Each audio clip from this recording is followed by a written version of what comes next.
नमस्कार मंडळी, श्री स्वामी समर्थ. आज पुन्हा एकदा तुमचं माझ्या चॅनलवर हार्दिक स्वागत करते. आणि आज आहे ओवीचा बड्डे. तर तुम्हाला खरंच आतुरता असेलच की ओवीचा बड्डेचं सेलिब्रेशन कसं करणार आहे, खूप मोठं करणार आहे, छोटं करणार आहे, जे पण करणार आहे, पण काय करणार काय आहे. तर आज खरं सांगू का तुम्हाला, आज ओवीचा बड्डेचं सेलिब्रेशन होणारच नाही आहे. त्याचं कारण काय, तर ओवीची एक्झाम चालू आहे. तर तुम्ही म्हणाल की ओवी काय इतकी 9वी 10वीला आहे का, किंवा काय तिची इतकी महत्त्वाची परीक्षा आहे का की तिची एक्झाम असल्यामुळे तुम्ही बड्डे सेलिब्रेशन करत नाही आहे. तर ॲक्च्युली काय होतं की बड्डे सेलिब्रेशन असल्यानंतर तिच्या स्कूलमधले फ्रेंड्ससुद्धा येतात आणि त्यांचा बड्डे असल्यावर आम्ही पण जातो, त्याच्याप्रमाणे ते सुद्धा आमच्याकडे येतात. आणि मग काय होतं, जर एक्झाम असेल, उद्या जर एक्झाम असेल तर मग संध्याकाळच्या वेळेला बरोबर आपण अभ्यास करायचा टायमिंग असतो लहान मुलांचा. आणि मग त्याच वेळेला बड्डे सेलिब्रेशन असेल तर मुलं त्यावेळेस दुसऱ्यांच्या घरी जातात आणि पूर्ण वेळ अगदी 9-10 वाजेपर्यंत तिकडेच असतात आणि घरी आल्यानंतर अभ्यास काडीचा होत नाही. त्याच्यामुळे मग आम्ही ठरवलं की बड्डे सेलिब्रेशन हे नंतर करणार आहोत, जे की एक्झाम झाल्यानंतर. आता गेल्या वर्षीसुद्धा खरं सांगायचं तर असंच झालं होतं. तिचं असं मत आहे की माझ्या बड्डेच्या टायमिंगलाच एक्झाम का येते, तर तू टीचरला सांग की माझ्या बड्डेच्या टायमिंगला एक्झाम घेऊ नका. बरं, ते सगळं जाऊ द्यात. सेलिब्रेशनचा व्हिडिओ पुढच्या काही दिवसांमध्ये येईलच. तर तिला शाळेत सोडून आली आणि त्यानंतर मग देवपूजा करायला घेतली.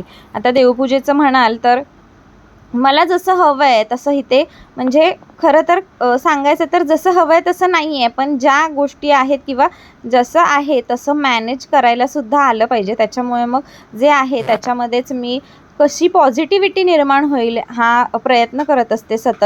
तर मला ॲक्च्युली इथे जागा, म्हणजे चाळीत राहायचं म्हटल्यावर जागेचा, स्पेसचा खूप प्रॉब्लेम असतो. देवारा हा खाली ठेवला पाहिजे पाटावर. तर मला असं खूप आवडतं. गावच्या साईडला कसं खाली असतो देवारा आणि ते खूप बसून व्यवस्थित पूजा करता येते.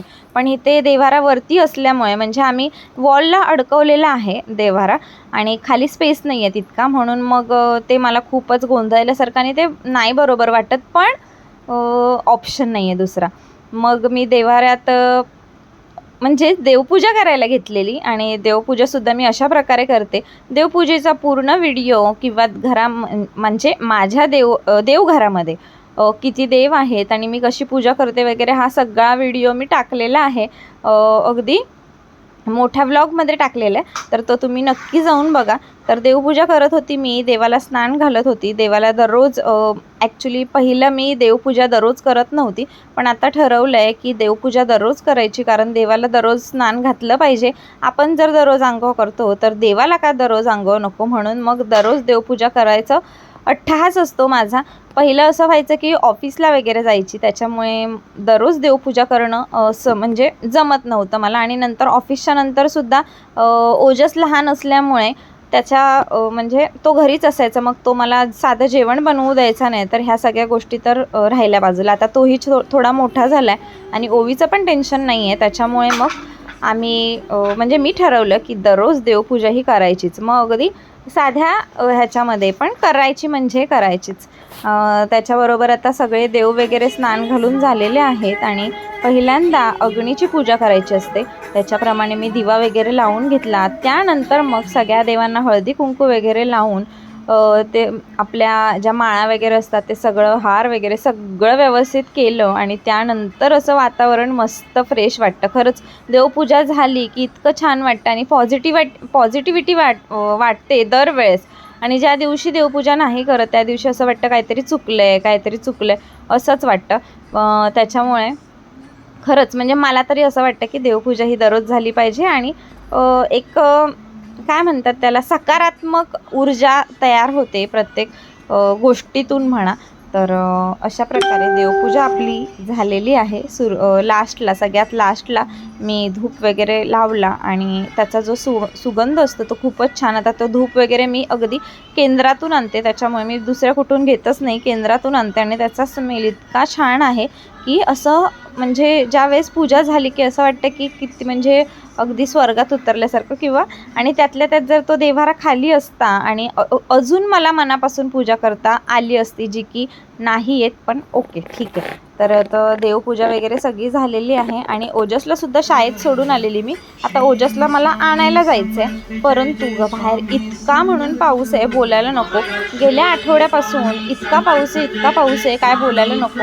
आणि काल तर सगळीकडे पाणी वगैरे सुद्धा साठलं होतं. आमच्या एरियामध्ये पाणी साठत नाही, पण पाऊस खूप होता.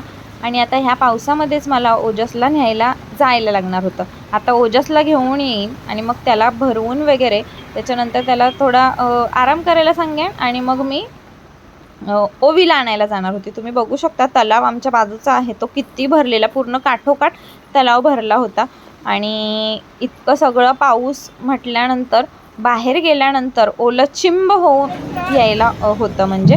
आणि त्यानंतर मग संध्याकाळी मार्केटला गेली होती, जे की नॉर्मल आपल्या भाज्या वगैरे अगदी 2 दिवसातून एकदा मी मार्केटला जाते. आणि त्यानंतर तिथून आल्यानंतर आम्ही संध्याकाळी थोडंसं तरी सेलिब्रेशन व्हायला हवं म्हणून मग आम्ही छोटंसं सेलिब्रेशन केलं. आणि तुम्हाला कसा वाटला हा मिनी ब्लॉग हे नक्की कमेंट करून सांगा. चला तर भेटूया मग पुढच्या नवीन व्हिडिओमध्ये. तोपर्यंत bye bye. Shri Swami Samarth. May God bless you. May God bless you. Happy birthday, happy birthday, happy birthday ओवी. चला तर मग अजून चॅनलला सबस्क्राईब केलं नसेल तर नक्की सबस्क्राईब करा.